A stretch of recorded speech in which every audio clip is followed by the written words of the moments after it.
Bismillahirrahmanirrahim. Assalamualaikum warahmatullahi wabarakatuh.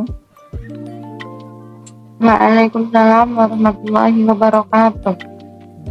Perkenalkan, kami dari kelompok 6 di sini akan mempresentasikan tugas dari mata kuliah Interpersonal Skill dengan tema materi yaitu Teamwork. Di sini kami terdiri dari tiga anggota. Yang pertama ada Aulia Sari, yang kedua ada saya sendiri Novita Sari, dan yang ketiga ada Sri Anjani. Baiklah, untuk materi pertama yaitu pengertian tentang teamwork. Apakah itu teamwork?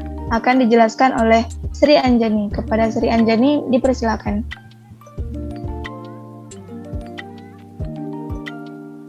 Baik, di sini kita harus mengetahui apa itu teamwork. Teamwork adalah kerjasama yang dilakukan oleh sekelompok orang untuk mencapai tujuan yang sama. Pengertian teamwork menurut para ahli ada beberapa. Yang pertama yaitu menurut M. Cilintir dan Salas tahun 1995 mengatakan bahwa teamwork adalah bagian penting di dalam kinerja tim untuk menjelaskan perilaku tim dengan mengukur beberapa karakteristik perilaku, pemantauan kinerja, umpan balik, komunikasi tertutup, dan pendukung perilaku. Yang kedua yaitu menurut Francis dan Young tahun 2003. Mereka mengatakan bahwa teamwork adalah sekelompok orang yang bekerja demi meraih sasaran umum. Mereka menikmati pekerjaan itu dan mampu meraih hasil terbaik berkualitas tinggi dari kerjasama mereka itu. Dan menurut Henderson tahun 2002 mengatakan bahwa teamwork adalah sekelompok orang yang bekerja sama di mana kesuksesan setiap anggota atau setiap orang yang terlibat di dalamnya tergantung pada kesuksesan yang didapatkan oleh kelompok. Kemudian, mengapa alasan teamwork sangat diperlukan? Di sini teamwork sangat diperlukan karena teamwork mampu membuat pekerjaan sesulit apapun menjadi lebih ringan untuk dikerjakan. Hal ini karena masing-masing anggota dapat bekerja saling melengkapi kekurangan dan kelebihan satu sama lain. Setiap individu dalam suatu perusahaan pasti memiliki kekuatan dan kelemahannya. Saat bekerja sendiri, kelemahan mereka bisa menghambat pencapaian target perusahaan. Itulah sebabnya mengapa teamwork itu sangat diperlukan oleh perusahaan yang ingin mendapatkan hasil maksimal. Sebab dengan teamwork, semua kelemahan yang dimiliki masing-masing individu bisa tercover oleh kelemahan yang dimiliki individu lainnya. Baik, selanjutnya saya kembalikan kepada moderator. Baiklah, terima kasih kepada Sri Anjani yang telah menyampaikan materi pertama dan juga materi kedua. Selanjutnya itu materi ketiga tentang 15 keahlian teamwork yang harus dikuasai dalam dunia kerja saat ini, yaitu yang akan dijelaskan oleh saya sendiri. Yang pertama itu ada komunikasi dalam tim. Saat bekerja dengan orang lain, berbagai ide, pemikiran, dan informasi itu adalah hal yang penting, sehingga kemampuan berkomunikasi dengan jelas dan efisien adalah keterampilan teamwork yang sangat dibutuhkan. Berkomunikasi verbal dibutuhkan saat melakukan meeting dengan tim atau saat melakukan presentasi, sementara komunikasi non-verbal dibutuhkan saat mengirimkan email atau berkomunikasi via teks seperti WhatsApp.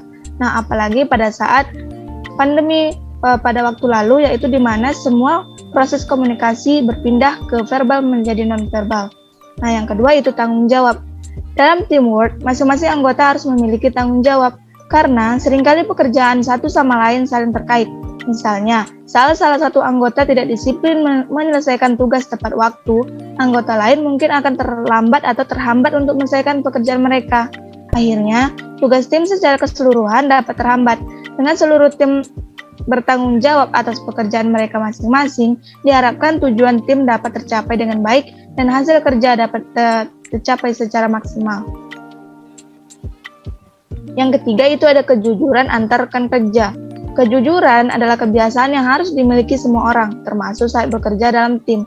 Jika ada masalah dalam pekerjaan atau konflik pribadi antar anggota tim, sebaiknya dibicarakan secara jujur dan diselesaikan secara kekeluargaan. Tanpa transparansi akan sulit bagi tim untuk mengembangkan kepercayaan antara anggota, sehingga akan sulit untuk bisa bekerja sama secara efisien. Adapun yang keempat itu mendengar dengan baik. Sama halnya seperti komunikasi, mendengarkan secara aktif dapat membantu anggota tim memahami dan mempercayai satu sama lain. Saat mendengarkan seseorang, kamu harus berusaha memusatkan perhatianmu terhadap orang yang sedang berbagi ide, pemikiran, ataupun perasaan mereka. Mengajukan pertanyaan dapat menggali lebih dalam tentang hal yang dibicarakan. Menjadi pendengar yang baik sangat penting untuk pemimpin loh. Dengan mendengarkan, kamu bisa mengerti apa yang dikhawatirkan oleh anggota tim, melakukan klarifikasi atas kesalahpahaman dan menunjukkan kepedulianmu terhadap anggota tim. Yang kelima itu empati terhadap anggota tim. Memiliki empati untuk rekan satu tim dapat perasaan mereka. Ditambah lagi, jika kamu meluangkan waktu untuk mendengarkan dan memahami bagaimana orang lain berpikir dan bekerja, dapat membantu kamu berkomunikasi dengan mereka dengan cara yang tepat. Yang keenam itu kolaborasi ide. Memiliki sekelompok individu yang bekerja bersama dapat menyatukan berbagai keterampilan dan bakat untuk menuju tujuan bersama, sehingga teamwork menjadi kesempatan yang bagus untuk berbagi ide. Selanjutnya yang ketujuh itu ada saling menghargai antar anggota. Dalam teamwork, sangat penting untuk saling menghargai antar anggota tim dan mengakui hasil kerja satu sama lain. Dalam keadaan khusus, hasil kerja anggota dapat dihargai lebih dengan memberikan bonus atau jenis reward lainnya. Yang kedelapan ada rasa percaya terhadap anggota. Kepercayaan adalah salah satu unsur penting dalam kesuksesan tim. Tanpa kepercayaan, kamu tidak dapat berkomunikasi secara terbuka dan menyelesaikan masalah bersama. Selain itu, tanpa kepercayaan, banyak keterampilan lain terkait dengan kerja tim tidak dapat dilakukan secara efektif. Selanjutnya, yang kesembilan itu ada pengambilan keputusan. Membuat keputusan terkadang menjadi hal yang sulit untuk dilakukan. Namun, bersama tim, pengambilan keputusan dapat lebih mudah dilakukan. Salah satunya dengan melakukan voting. Dengan pengambilan keputusan, anggota tim dapat belajar untuk mendengarkan pendapat satu sama lain dan menurunkan ego mereka untuk bekerja menuju tujuan bersama. Selanjutnya, keterampilan organisasi dan perencanaan. Keterampilan organisasi dan merencanakan sesuatu adalah hal yang diperlukan dalam sebuah teamwork. Ini digunakan untuk mengatur dan membagi tugas antara anggota serta memastikan bahwa tugas yang dibagikan tidak tumpang tindih. Yang selanjutnya itu memberikan dan menerima feedback. Dalam teamwork penting untuk memberikan feedback kepada anggota tim yang lain, dan kamu juga akan menerima feedback dari anggota lain. Tim akan tumbuh dan berkembang lebih cepat ketika diberikan feedback atau timbal balik yang membangun dibandingkan hanya kritik semata. Selanjutnya itu manajemen konflik. Keterampilan teamwork yang penting lainnya adalah kemampuan untuk menengahi masalah antara anggota tim. Keterampilan ini termasuk kemampuan negosiasi dan menyelesaikan perselisihan agar semua anggota baik-baik saja. Sebagai seorang pemimpin, kamu perlu kemampuan manajemen konflik untuk mengingatkan anggota tentang tujuan bersama dan menggunakannya untuk memfokuskan kembali dan bangkit setelah terjadi konflik. Dapat diandalkan. Kamu harus bisa menjadi anggota tim yang dapat diandalkan agar rekanmu dalam satu tim dapat mempercayai kamu dan informasi perusahaan atau tugas yang penting. Jika kamu berhasil menyelesaikan tugas tepat waktu, hal ini akan menambah kepercayaan padamu bahwa kamu dapat diandalkan. Selanjutnya, saling menghormati dan saling toleransi. Menunjukkan rasa hormat dan tidak menganggap remeh siapapun, serta mendengarkan mereka secara aktif sangat penting dalam teamwork. Menunjukkan rasa toleransi juga merupakan rasa hormat yang dapat ditunjukkan kepada anggota lain. Karena toleransi dan rasa hormat berjalan beriringan, kemampuan ini akan membuat lingkungan kerja menjadi lebih nyaman. Suasana yang nyaman akan menghasilkan produktivitas dan hasil kerja yang lebih baik. Yang terakhir itu ada problem solving. Memecahkan masalah dengan berpikir out of the box diperlukan dalam teamwork loh. Kemampuan untuk melihat masalah dari berbagai sudut dan memanfaatkan keterampilan manajemen waktu berdasarkan keterampilan masing-masing anggota tim mendorong kinerja dan kesuksesan seluruh tim. Nah, itulah 15 keahlian yang harus kita kuasai untuk dunia kerja saat ini.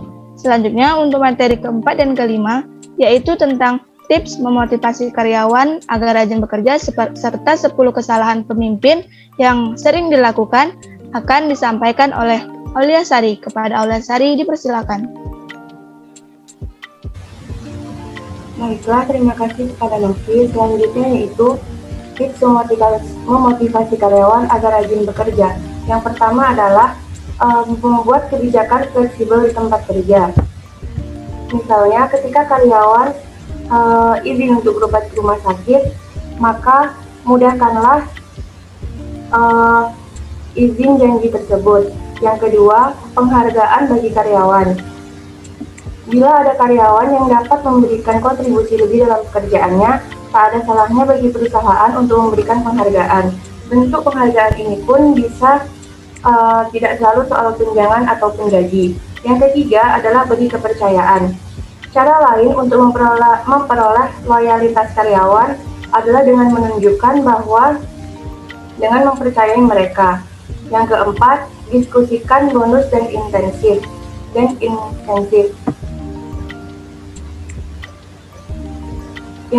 kelima yaitu bangun suasana kerja yang nyaman. Suasana kerja yang nyaman dapat menjadi cara memotivasi karyawan agar rajin datang ke kantor. Yang keenam, berikan hukuman. Hukuman ini merupakan upaya terakhir yang bisa ditempuh sebagai cara memotivasi karyawan agar rajin bekerja, termasuk di dalamnya meningkatkan kehadiran di kantor. Selanjutnya adalah 10 kesalahan pemimpin atau leader yang sering dilakukan. Yang ke-1 yaitu tidak memiliki waktu untuk anggota tim. Seorang pemimpin sudah seharusnya mampu untuk memberikan umpan balik atas setiap pekerjaan yang telah dilakukan oleh anggota tim. Jika seorang pemimpin tidak memberikan umpan balik kepada mereka, maka anggota tim tidak akan mengetahui letak kesalahan dan tidak akan ada upaya untuk meningkatkan kinerja. Untuk itu, solusi terbaik yang dapat dilakukan sebagai seorang pemimpin adalah teruslah memberikan umpan balik kepada anggota tim, baik itu positif atau negatif. Yang kedua, tidak membagikan tujuan dengan anggota. Seorang pemimpin harus membagikan tujuan dengan anggota tim agar mereka mengetahui apa yang sedang dikerjakan. Jika tidak berbagi, maka ada banyak kebingungan dalam pikiran dari anggota, sebab tidak akan mengetahui apa yang harus dicapai dari perusahaan tersebut.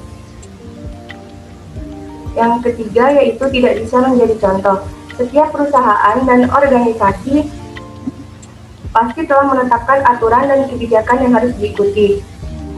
Hal yang aneh adalah banyak pemimpin yang menetapkan kebijakan tentang berbagai hal dan harus diikuti oleh semua anggota, tetapi pemimpin tersebut sering melanggar aturan tersebut dan itu membuat anggota tim sangat kecewa. Yang keempat, tidak memberikan motivasi. Motivasi harus ada di dalam anggota tim, itu dikarenakan agar mereka bisa bekerja dengan efektif dan mereka sadar bahwa pemimpin peduli dengan kesejahteraan dari anggota tim. Motivasi tidak berbentuk finansial, namun ada banyak cara lain yang dapat dilakukan. Bisa dengan memberikan jam kerja yang fleksibel atau segera memberikan pujian untuk pencapaian yang telah dilakukan oleh anggota. Selanjutnya yaitu tidak mau mengakui kesalahan. Seorang pemimpin harus sadar bahwa setiap kesalahan yang dilakukan bisa menghancurkan reputasi dan kesuksesan dari pemimpin tersebut. Oleh sebab itu, seorang pemimpin harus mau mengakui kesalahannya. Karena mengakui kesalahan adalah salah satu cara terbaik untuk mendapatkan pengalaman dan menjadi sosok yang jauh lebih baik dari sebelumnya. Yang keenam, tidak mau menerima nasihat. Seorang pemimpin tidak hanya memberikan saran kepada anggotanya, namun juga harus menerima nasihat dan saran yang diberikan oleh anggota tim. Yang ketujuh, tidak peduli dengan komposisi tim. Kualifikasi, keterampilan, dan kepribadian seseorang pasti berubah sepanjang waktu. Yang mendasari mengapa seorang pemimpin perlu mengevaluasi sepanjang waktu. Dengan melakukan evaluasi ini, maka seorang pemimpin dapat mengetahui dan memastikan bahwa komposisi timnya masih ideal. Yang kedelapan, tidak mendelegasikan pekerjaan. Tugas seorang pemimpin adalah mampu menunjuk orang yang tepat untuk tugas yang benar. Yang kesembilan, tidak berinovasi. Kepemimpinan yang hebat membutuhkan seseorang yang mampu mengantisipasi perubahan, membuat rencana yang bisa mengatasi perubahan, dan mengambil tindakan dengan segera sebelum hal itu terjadi. Efektivitas kepemimpinan sangat tergantung pada pemimpin itu sendiri dan ada banyak sekali faktor yang dapat mempengaruhi cara pemimpin mengelola tim dan organisasi yang dijalankannya. Yang terakhir yaitu kehilangan kontrol di depan publik. Seorang pemimpin tidak boleh memiliki sifat yang temperamen atau tidak terkontrol, maka jika dia memiliki sifat temperamen, konsekuensinya adalah bisa menderita dalam jangka panjang. Bisa berupa hubungan yang memburuk dengan orang lain atau kehilangan peluang yang ada di depan mata. Sekian dari saya. Jika ada kesalahan, mohon maaf. Terima kasih. Baik, terima kasih kepada Aulia Sari yang sudah menyampaikan 2 materi terakhir. Nah, itulah 5 materi tentang teamwork yang telah kami jelaskan. Semoga apa yang kami sampaikan dapat membantu dan memberikan ilmu kepada teman-teman dan bisa diterapkan dalam kehidupan sehari-hari. Kami dari kelompok 6 mengucapkan terima kasih banyak yang sudah menyaksikan video ini. Lebih dan kurangnya kami mohon maaf. Kami tutup dengan wassalamualaikum warahmatullahi wabarakatuh.